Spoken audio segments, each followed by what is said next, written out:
নমস্কার বন্ধুরা, আশা করি সবাই ভালো আছেন। আজকে মামামের হসপিটাল ছিল, তো হসপিটাল থাকলে আমার প্রচণ্ড দেরি হয়ে যায়। তো আজকে যেন আরও দেরি হয়ে গেছে, বাড়িতে আস্তে আস্তে প্রায় 3টে বেজে গেছে।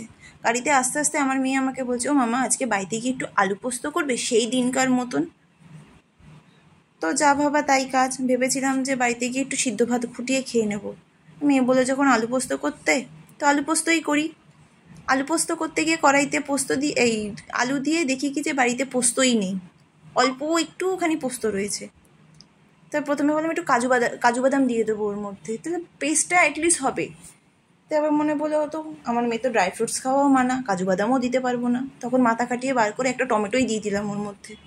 টমেটো দিয়ে ভালো করে এটা ঘেটে পোস্ত বাটাটা কড়াইয়ের মধ্যে ঢেলে দিলাম, দিয়ে তারপরে একটু গরম জল দিয়ে দিলাম ওর মধ্যে। ভালো করে জল টল ফুটিয়ে নিয়ে মাম্মামেরটা আগে তুলে নিলাম, তারপরে আমাদেরটার মধ্যে একটু কাঁচা সর্ষের তেল দিয়ে আমাদের দুবেলাটা আলাদা করে তুলে নিলাম দুটো বাটিতে।